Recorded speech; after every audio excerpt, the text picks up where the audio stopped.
Hello student, एक बार फिर से स्वागत है आप सबका हमारे नए लेक्चर में। लास्ट लेक्चर में हम लोगों ने टाइप नंबर 7 का इंट्रोडक्शन ले लिया था और उसके बाद हमने प्रॉब्लम नंबर 42 लास्ट लेक्चर में ही स्टार्ट कर दिया था। ठीक है, लास्ट लेक्चर में हमारी प्रॉब्लम नंबर 42 की मार्किंग और नेट आउटपुट यानी नेट प्रोडक्शन ये वर्किंग नोट कंप्लीट हो गई थी। ठीक है, फिर जो वर्किंग नोट में हमको अमाउंट मिली है अब हम उसको लिख देंगे। कितनी अमाउंट मिली थी बताओ तो? आपको प्रोडक्शन यानी नेट प्रोडक्शन मिला था 1 करोड़ का। 1 करोड़ क्या है? 1 करोड़ ब्रिक्स, 1 करोड़ ब्रिक्स। ठीक है, देखो ध्यान दो, यहाँ पर टेबल देखो मैंने कैसे बनाया। आप बोलेंगे इतने बड़े बड़े कॉलम क्यों बनाए मैडम? यहाँ पर्टिकुलर का कॉलम मैंने बड़ा बनाया है सिर्फ। ठीक है, वो इसलिए क्योंकि मुझे यहाँ जो इक्वेशन लिखने हैं वो इक्वेशन करोड़ों में आने वाले हैं। ठीक है, तो इसीलिए मैंने पर्टिकुलर का कॉलम बड़ा कर दिया है ताकि कंजस्टेड ना लिखना पड़े। आप भी बड़ा कर दो कॉलम को। ठीक है, लिखेंगे cost sheet, left hand side लिखेंगे प्रोडक्शन 1 करोड़ का, पीरियड लिखेंगे हम लोग 1 ईयर। देख लेते 1 ईयर है क्या? हाँ, हमने जब मार्किंग की थी तब ओपनिंग 1 जनवरी का था और क्लोजिंग 31 दिसंबर का था, तो अल्टीमेट कितना हो गया बोलो? 1 साल यानी 1 ईयर का आपका जो है पीरियड आ जाएगा। स्टार्ट करें प्रॉब्लम को। बस अब एक बार ये हम प्रॉब्लम स्टार्ट करेंगे, बहुत ही सिंपल है। लेकिन जैसे कि डिस्कस किया था लास्ट लेक्चर में, तो लास्ट लेक्चर में हमने देखा था कि पर यूनिट का कॉलम हम नहीं बनाएंगे। किसका? पर यूनिट का कॉलम हम लोग नहीं बनाएंगे।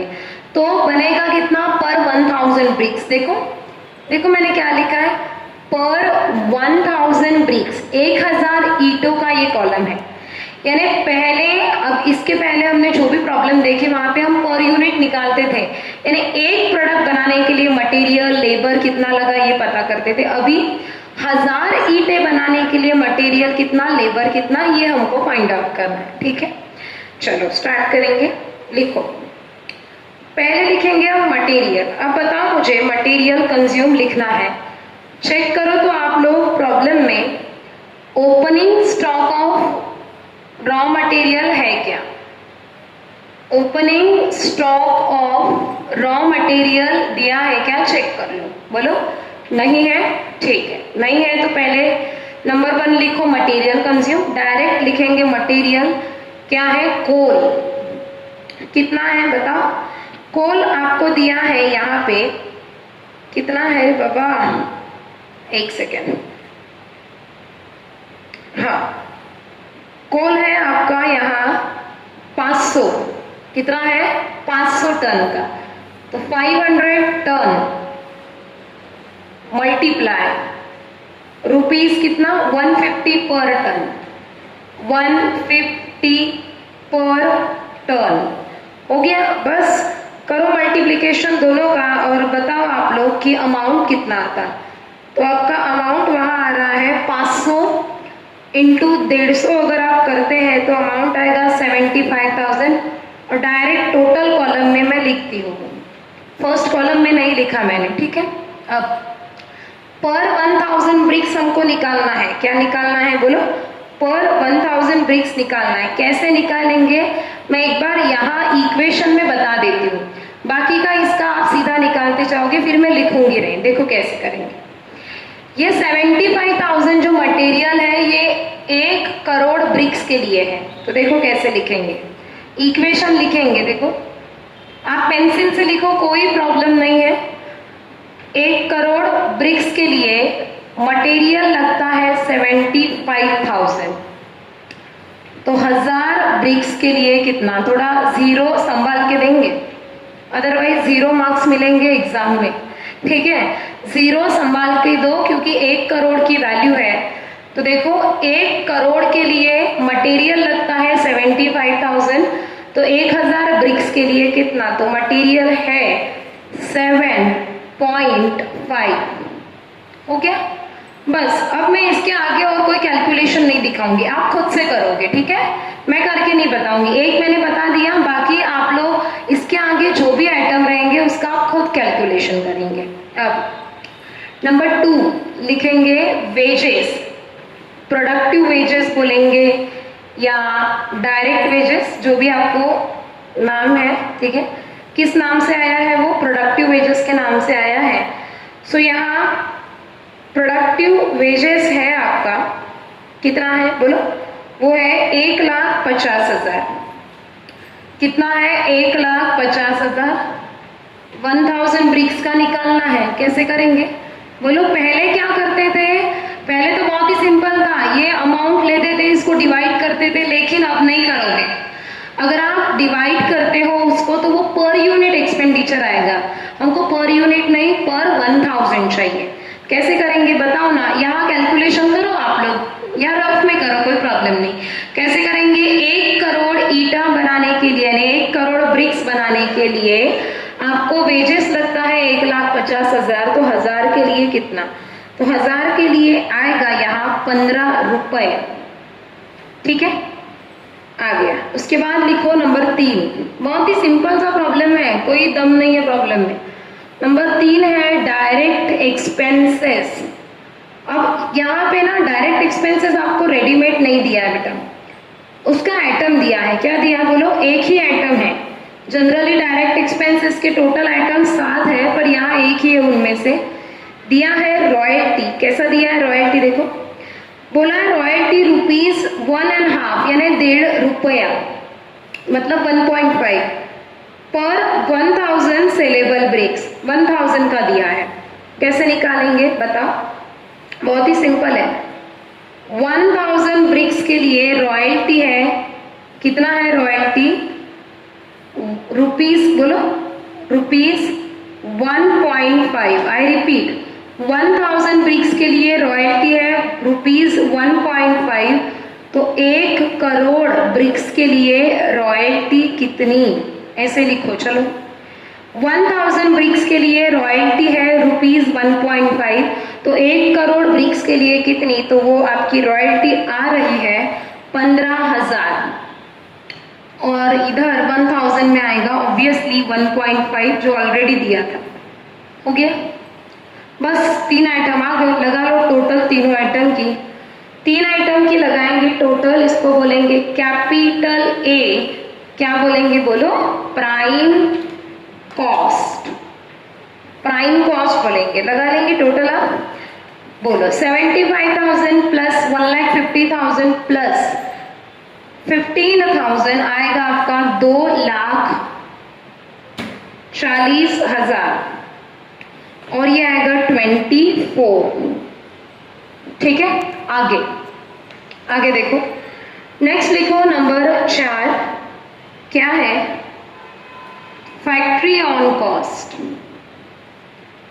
फैक्ट्री ऑन कॉस्ट, चलो अब जल्दी जल्दी एफ मार्किंग वाले आइटम लिखेंगे। पहला है depreciation on plant and machinery.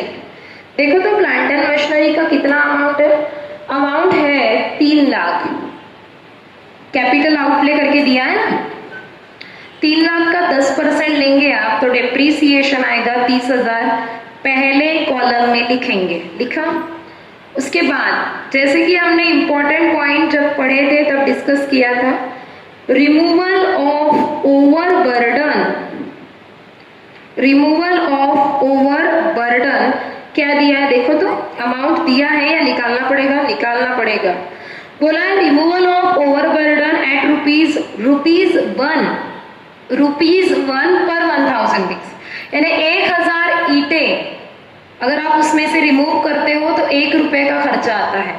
तो ऐसी कितने ईंटें बनाई थी, जल्दी बोलो, 1 करोड़। तो कैसे करेंगे कैलकुलेशन, बहुत ही सिंपल है मैडम, 1000 ईंटें रिमूव करने के लिए खर्चा आता है 1 रुपए का, तो 1 करोड़ ईंटें रिमूव करने के लिए खर्चा कितना आएगा, कितना आएगा बोलो, 10,000। कितना आ गया, 10,000। सिंपल है ना, बहुत ही सिंपल है। चलेंगे आगे, फिर है नंबर 3, क्या है, वर्क ओवरहेड। वर्क ओवरहेड कितना बोला है, कितना, 10%। किसके, 10% लोग बोलता है वेजेस एंड कोल के, ये थोड़ा सा नया है, बहुत ट्रिकी नहीं है पर नया है। वेजेस एंड कोल के 10%, मतलब वेजेस के अमाउंट के और प्लस कोल, मतलब वेजेस प्लस कोल करेंगे, ठीक है, दोनों का जो टोटल आएगा उस अमाउंट का कितना 10%। देखो ना टोटल कितना आता, वेजेस कितना है 1,50,000 प्लस करेंगे कोल तो आपका अमाउंट आ रहा है 2,25,000, 2,25,000 आएगा, ठीक है, लिखो 2,25,000 इंटू 10%। ये 2,25,000 कैसे आ गया समझ के आना। उसने बोला था कि 10% लो वेजेस एंड कोल के अमाउंट के, वेजेस था 1,50,000, कोल था 75,000, ठीक है, सो 1,50,000 प्लस 75,000 आ गया 2,25,000, ठीक है, उसका 10% लेंगे तो आएगा 22,500, 22,500। और ये एफ मार्किंग वाले आइटम हो गए, एफ मार्किंग वाले आइटम हो गए। बाहर लेके जाएंगे टोटल, टोटल आएगी आपकी 62,500 पर 1,000 निकालना है। कैसे निकालेंगे बोलो, जल्दी बोलो, कैसे निकालोगे। 1 करोड़ ईटा बनाने के लिए फैक्ट्री ऑन कॉस्ट कितना, 1 करोड़ के लिए 62,500 तो 1,000 के लिए कितना, करो चलो मल्टीप्लीकेशन करो आप लोग, आएगा ये 6.25, कितना आएगा बोलो 6.25 आपका आंसर आएगा। अब यहाँ थोड़ी स्पेस कम है, ये फुल हो गया ना, आप बोलेंगे कहाँ कम है, खत्म हो गई, हाँ ये कंप्लीट हो गया। तो देखो मैं इसको इधर कंटिन्यू कर रही हूँ, ठीक है, ध्यान दो, इधर कंटिन्यू कर देती हूँ मैं, आप दोबारा नहीं लिखेंगे, मैंने कंटिन्यू लिखा है, आप नहीं लिखेंगे। 62,500 और ये आएगा 6.25, लगा लो टोटल, टोटल लगाएंगे हम तो लिखेंगे वहां कैपिटल बी, क्या बोलो, factory cost oblique work cost, factory cost oblique work cost. देखो फैक्ट्री कॉस्ट आपका आ रहा है 3,02,500, 3,02,500 और अमाउंट में आता है आपका कितना 30.25। क्लियर बेटा, कोई भी डाउट वाली चीज ही नहीं है, रेगुलर है, बस ये ब्रिक्स और 1 करोड़ बहुत बड़ा अमाउंट आ गया इसलिए आपको लग रहा होगा, पर ज्यादा कुछ नया नहीं है, ठीक है। कुछ बच्चों ने तो कर भी लिया होगा, किया अगर होगा तो बहुत अच्छा है। नंबर 5 लिखेंगे आप office on cost, office on cost. देखो तो ओ मार्किंग वाला आइटम एक ही है, कितना परसेंट बोला है, office overhead 2.5% wages and coal के, लिखो ऑफिस ओवरहेड 2.5% किसके, वेजेस एंड कोल के। तो वेजेस एंड कोल का अमाउंट आ रहा था 2,25,000, उसका 2.5% लेंगे 2,25,000। कैसे आया बताओ एक बार फिर से बोलो, वेजेस कितना था 1.5 लाख प्लस कोल कितना था 75,000, तो आ गया टोटल 2,25,000, उसका 2.5%, 2,25,000 का 2.5% लेंगे तो वो आएगा आपका 5,025 और पर 1,000 ब्रिक्स में आएगा 0.56। कैसे निकाला बताने की जरूरत है क्या, बोलो कुछ नहीं, क्या करोगे, 1 करोड़ ईंटें बनाने के लिए ऑफिस ऑन कॉस्ट लगा 5,025, तो 1,000 के लिए कितना लगाओ, टोटल, टोटल लगाओ, लिखो पॉइंट सी, ओसी ऑब्लिक पीसी, बताओ कितना आता, 3,08,125, बोलो 3,08,125 हो गया। और उसके बाद इधर लिखेंगे 30.81, 30.81, ठीक है। अब देखेंगे आ गया ये, ध्यान दो यहाँ पे, देखो यहाँ पर ना एक छोटी सी गड़बड़ हो गई अमाउंट लिखने में, 2,25,000 का 2.5% 5,625 है, ये मैंने गलती से 5,025 लिख दिया, क्या है 5625, ठीक है, ये करेक्ट कर लेना, आप गलती से लिख दिया था, ठीक है। आगे बढ़ेंगे।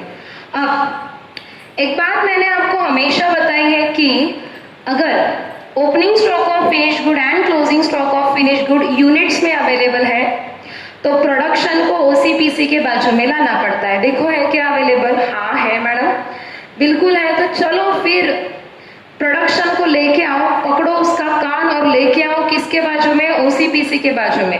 तो लिखेंगे यहाँ यूनिट्स लिख सकते हैं आप या ब्रिक्स लिख सकते हैं, चॉइस इज योर, कोई प्रॉब्लम नहीं। यहाँ लिखेंगे 1 करोड़, 0 मैंने सही लिखे हैं, आप सही से देखना, ठीक है।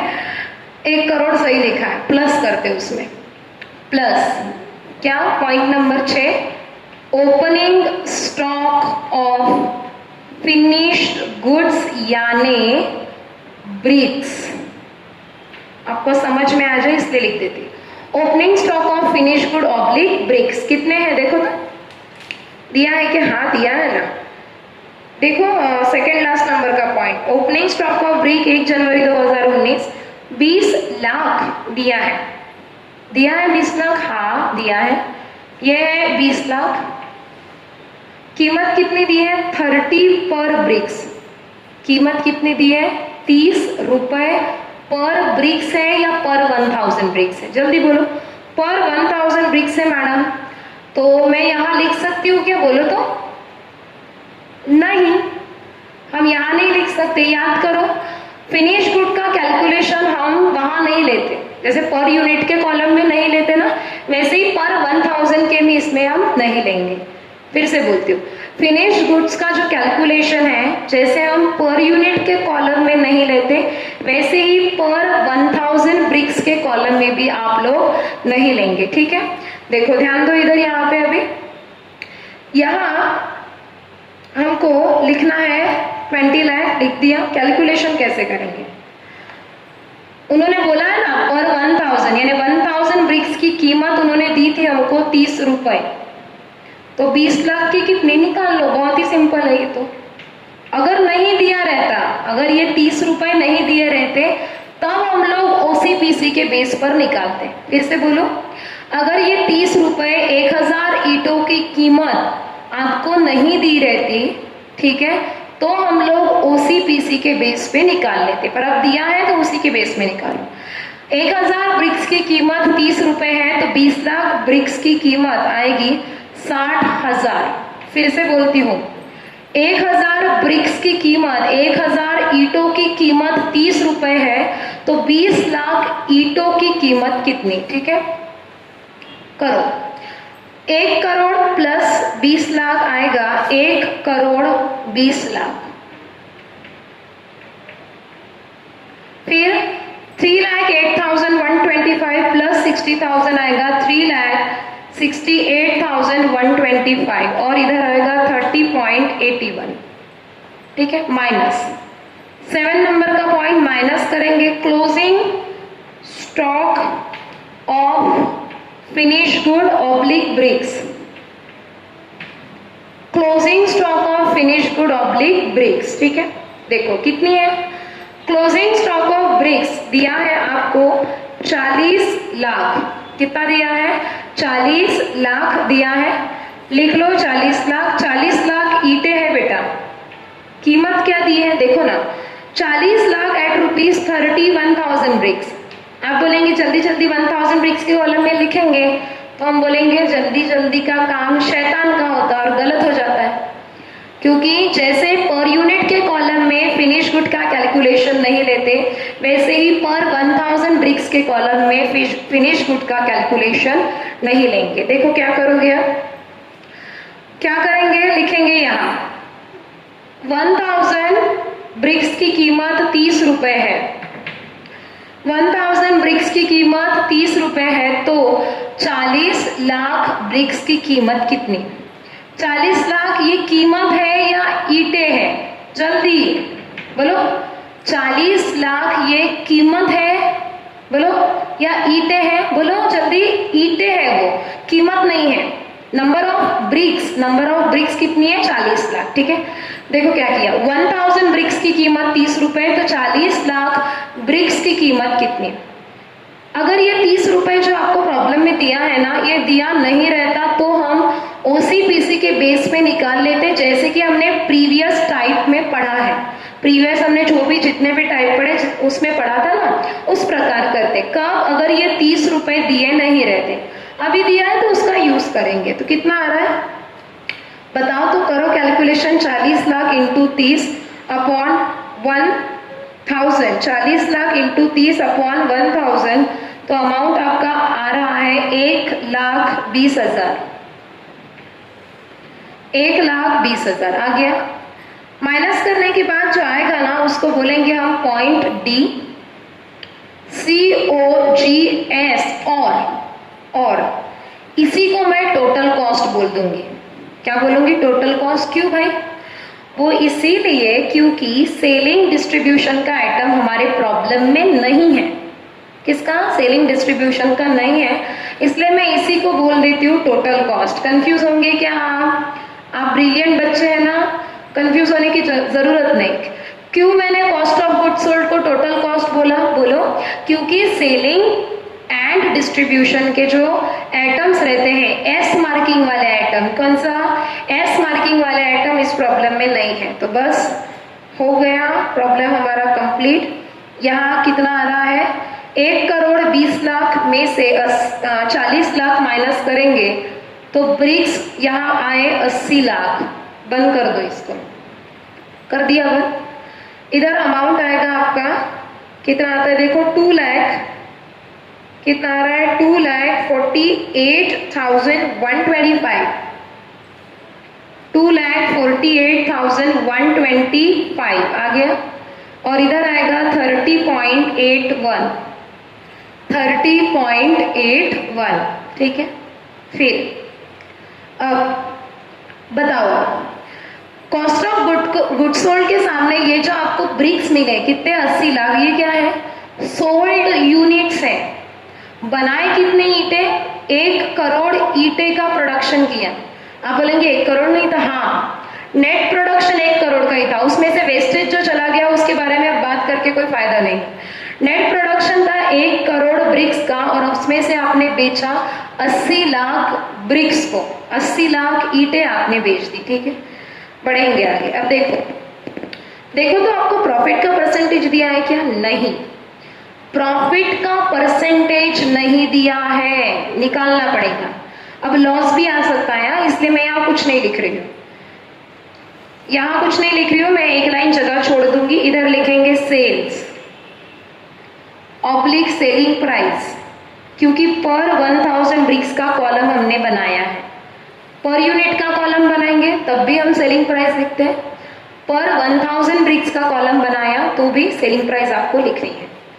देखो चेक करो, बोला है ब्रिक्स सोल्ड। देखो तीसरे नंबर का पॉइंट आखिरी से, यानी last third point, bricks sold 80 lakh at ₹40 पर 1000 ब्रिक्स, यानी 1000 ईंटें 40 रुपए में बेची। ये कौन सा जमाना है मैडम? ये इस जमाने में तो हम नहीं रहते हैं। 40 रुपए की 1000 ईंटें मिल जाए तो मैं तो कितने मंजिली का बिल्डिंग बांधूंगा, है ना। एनीवे, सो अभी तो रेट बहुत महंगे हो गई है, ठीक है, महंगे हो गए, उसके ऊपर डिस्कस करने का कोई मतलब नहीं। एनीवे, पर यहाँ इन्होंने बोला है कि 1000 ब्रिक्स जो है, ठीक है, वो 40 रुपए में बेची है। लिखा मैंने इधर क्योंकि ये 1000 ब्रिक्स वाला कॉलम था। 1000 ब्रिक्स यानी 1000 ईंटें कितने रुपए में बेचे? 1000 ईंटें बेची आपने 40 रुपए में। आई रिपीट, एक ईंट 40 रुपए में नहीं बेची, 1000 ईंटें आपने 40 रुपए में बेची है। तो बताओ 80 लाख ईंटें कितने में बेची होंगी? करो कैलकुलेशन। क्या करेंगे? बहुत ही सिंपल है, करो इसे, लिखो 1000 ब्रिक्स 40 रुपए में बेची है। इक्वेशन बहुत ही सिंपल है, हमको रुपीस फाइंड आउट करना है तो लेफ्ट राइट हैंड साइड आएगा। 1000 ब्रिक्स 40 रुपए में बेची तो 80 लाख कितने में? तो 80 लाख ब्रिक्स कितने में बेची पता? वो आपने बेचा 3,20,000 में, 3,20,000 में आपने 80 लाख ईंटें बेच दी। फिर से बोलती हूँ, 80 लाख ईंटें 3,20,000 रुपए में, 3,20,000 रुपए में आपने बेच दी। अब निकालेंगे प्रॉफिट। कलर पेन चेंज कर लेते हैं, प्रॉफिट निकालेंगे हम लोग। आप बोलेंगे क्यों profit? Compare to sales, as compared to sales, total cost कम है इसीलिए, देन डिफरेंस, इसीलिए जो हमारा डिफरेंस है वो कहलाएगा प्रॉफिट। तो चलो बोलो कितना आता है प्रॉफिट? प्रॉफिट आएगा 3,20,000 माइनस 2,48,125 तो आएगा 71,875, 71,875 और पर 1,000 ब्रिक्स में आएगा 9.91, 9.91। यहाँ पर हमारा ये प्रॉब्लम हो गया है कंप्लीट। बहुत ही शॉर्ट सा प्रॉब्लम था लेकिन थोड़ा सा नया है, क्योंकि वर्डिंग्स आपने कुछ पहली बार सुनी है, जैसे 1,000 ब्रिक्स या ओवरबर्डन, ठीक है, या फिर वेस्टेज का पॉइंट आपने पहली बार देखा। एनीवे, बहुत कुछ नया नहीं है लेकिन रेगुलर भी नहीं था। ओके, तो देखो ये इसका इमेज मैं बोल दूंगी मैडम को कि आपको भेज दे, ठीक है। प्रॉब्लम एक बार हम रिवाइज कर लेते, क्या किया। प्रॉब्लम ब्रिक्स कंपनी का था, इसलिए पर यूनिट का कॉलम न बनाते हुए पर 1,000 ब्रिक्स का हमने कॉलम बनाया, राइट। उसके बाद क्या किया हमने, बताओ। हमको आउटपुट दिया था, प्रोडक्शन दिया था और वेस्टेज का परसेंटेज था। वेस्टेज का परसेंटेज ग्रॉस प्रोडक्शन में से माइनस करना पड़ता है, लेकिन यहाँ जो 1.5% है वो आउटपुट के ऊपर नहीं था, वो नेट आउटपुट के ऊपर था। आप बोलेंगे फर्क पड़ता है? जी हाँ, फर्क पड़ता है। बिल्कुल उसी प्रकार जैसे प्रॉफिट का परसेंटेज कॉस्ट या सेल पर आने से फर्क पड़ता है, फॉर्मूले में चेंज होता है, ठीक है। तो नेट आउटपुट पर आया तो मैंने जैसे कैलकुलेशन बताया वैसे करोगे, वर्किंग नोट में बताया है लास्ट लेक्चर में। सिर्फ आउटपुट पे बोलते हैं, अगले प्रॉब्लम में आने वाला है जो आपको होमवर्क करना है, ठीक है। जो अगर आउटपुट में बोलते तो सीधा सीधा करेंगे, हम क्या करेंगे, सीधा सीधा करेंगे, ठीक है। कुछ नहीं, आप प्रोडक्शन लेंगे और उसका 1.5% निकाल के माइनस कर दोगे, बहुत सिंपल है वो। ओके जी, अब ये हमने बनाया तो हमारा प्रोडक्शन तो जो था, नेट प्रोडक्शन 1 करोड़ का था। बाकी तो सारी चीजें रेगुलर थी। रिमूवल ऑफ ओवरबर्डन था एक नया पॉइंट, वो जाएगा आपका फैक्ट्री ऑन कॉस्ट में, ठीक है। फिर बाकी कुछ भी नया नहीं था। हाँ, अगर ये ₹30 जो है 1,000 ब्रिक्स की कीमत नहीं दी रहती, ठीक है, 1,000 की कीमत अगर नहीं दी रहती तो हम ओसीपीसी के बेस पर निकालते थे। ओके, चलो प्रॉब्लम हो गया है कंप्लीट। प्रॉब्लम में आ गया है प्रॉफिट। अब आपको एक गिफ्ट मिलना चाहिए और वो गिफ्ट है होमवर्क का। प्रॉब्लम नंबर 43 डुप्लीकेट प्रॉब्लम है, बिल्कुल डुप्लीकेट। थोड़े से अमाउंट में फिल्टर्स कर दिए, चेंजेस कर दिए, एक 0 बढ़ा दिया, कोई 0 का यहाँ पे कम कर दिया, ऐसा है। बहुत ही सिंपल सा प्रॉब्लम है। चेंजेस मैंने एक मेजर चेंज आपको बता दिया। वहां जो आपको ब्रिक्स मेड दिया है 1 करोड़, है ना, 1 करोड़ क्या है, 1,52,284, 1 करोड़ 1,52,284 जो दिया है, उसके आगे बोला था अलाउ वेस्ट 1.5% ऑफ आउटपुट, ये चेंज है।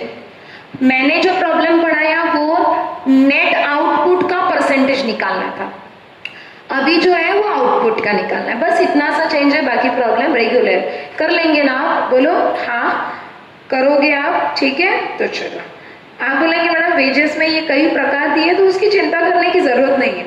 उन्होंने आपको, यानी 43 की बात कर रही हूँ, वेजेस में जो 1,50,000 दिए हैं, ये इसका क्लासिफिकेशन दिया जो पहले प्रॉब्लम में नहीं दिया था, ठीक है। जैसे clay getting, machine, drawing, setting, burning, फिर सॉर्टिंग, लोडिंग, ये अलग अलग प्रकार के वेजेस दिए, उससे लेना देना नहीं है आपको। बाकी तो मुझे इस प्रॉब्लम में कुछ भी नया नहीं दिख रहा।